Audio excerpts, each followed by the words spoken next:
Oh, what's going on, guys? Happy Memorial Day, happy weekend, happy whatever it is by the time you finally see this. This is In the Works Media, and I just got done with a nice weekend, and I've always enjoyed Memorial Day. I think it's a very laid-back holiday. It's like a mini 4th of July or something, minus the firecrackers or whatever you want to say. But if you don't know, I just actually finished a midnight shift, so I was much due for a chance to relax because midnights are very stressful. I had to completely change my sleep schedule, and midnights aren't really, it's really hard for the human body to ever adjust to that when you've spent 23 years of your life on a certain schedule of waking up during the day and sleeping during the night. It was a difficult transition, and you can't really transition into that. You can't really say like, oh well, I stay up late all the time. It's not really the same when you work midnights, but needless to say, it went over pretty painlessly. Midnights actually go by pretty quickly. I would assume that most of the time I kind of zone out like most people. But I just got back from the Memorial Day parade, which is in my city. We actually have the oldest.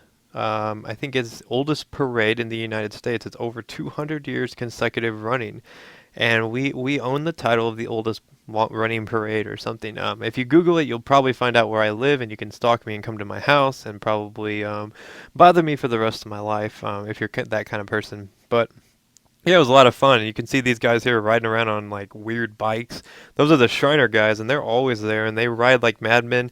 They come right up to the edge of the crowd and kind of just go up on wheelies and do these weird little trick things and ride in circles, and it's a lot of fun. It's something that kind of reminds me of my youth. I used to go to the parades a lot when I was younger, and you notice when you go to a parade, it's not really the same as it used to be. It's a lot of old people, and it seems like not a lot of. It's either really old or like the young kids that go to these kind of things. 'Cause it seems like the American population has kind of lost its pride about parades. It's not as a big of like I guess you would say spectacle as it used to be. So I don't know. I had a enjoyable time. It was a very hot day though, but the one thing I wanted to talk to you guys about, sorry, that was a pretty long intro, was that this past weekend, so me and my girlfriend and my friend and his friend and his fiance's friend, who happens to have two kids, all decided to go to the zoo.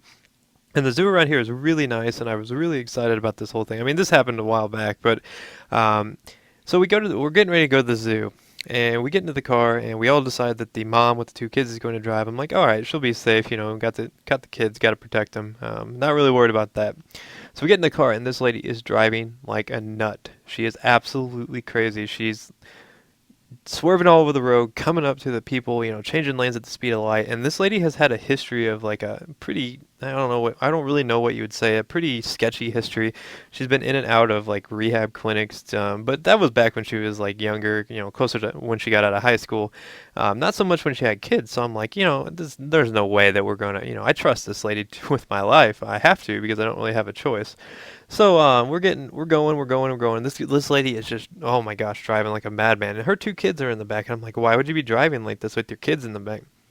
Well, anyways, we're going along, and we finally get to the zoo safe. She has to go park the car, and she's gone forever. And when she's parking the car, we don't see her for probably the better part of an hour. And when she gets back, she looks like she had seen a ghost. She was just like completely out of it. So we have our day at the zoo, and her boyfriend's with us, and we have our day at the zoo, and it goes by pretty flawlessly, even though the kids were getting on our nerves. But then on the ride back, oh my God, so we get to the car and we're driving back, and this chick is just all over the road. I'm seriously like, everybody else in the car is sleeping, including the kids, and I'm just like, am I the only one witnessing this? She's like coming up on these trucks and like just driving like an idiot.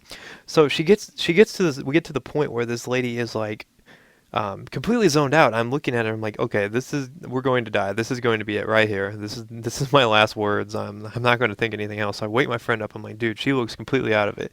And right on cue, as soon as I say that, she comes up on the back of a semi and just slams on the brakes. And we're like, what the heck? So, needless to say, everybody in the car woke up at this point, and we're all like, okay. And I feel like I'm the only one who's really concerned by the way that she's acting. Well, anyways, we get home safe and sound, obviously, and I do not die. Well, it turns out that the day after we get home, this chick pieces out and just abandons her family. And that sounds pretty horrible, and it is horrible. I don't like to make jokes about that or anything, but she abandons her family. It turns out that she had lost her job and her car was repossessed, and the kids were left with the mom and dad, or the her mom and dad. And it turns out that she was actually on the run and had been using, like crack and stuff this whole time. So this whole time we're going on this peaceful little trip to the zoo. I'm riding, shotgun with a crackhead. I never ever thought in a million years I would even meet someone who does crack. I mean, how often do you ever meet someone who actually does crack? I mean, come on, crack, that's like the hardest drug there is. But anyways, I never thought I would ride in a car with someone or even, put my life on the line for someone. And apparently this chick is still on the run. She is still trying to get her next fix, which is horrible for the kids. And, I hate to see people fall into drug stuff. And I know that my friend and his fiance are probably pretty upset about the whole thing because they were, she was a good friend of theirs. And I really don't feel bad because she almost killed us. I have no sympathy for a crackhead. I don't know about you guys. Crackheads are not my friend. I do not want to be friends with Charlie Sheen. Sorry, Charlie. But yeah, it was a pretty interesting weekend. Definitely a weird transition from going from working midnights into riding with crackheads. But needless to say, I survived, and now I get to start my work week again. But anyways, I hope you guys had a pretty good Memorial Day. This was a pretty exciting game. I hope you guys enjoyed it. Feel free to rate if you feel the need, but I'll see you guys next time. Peace.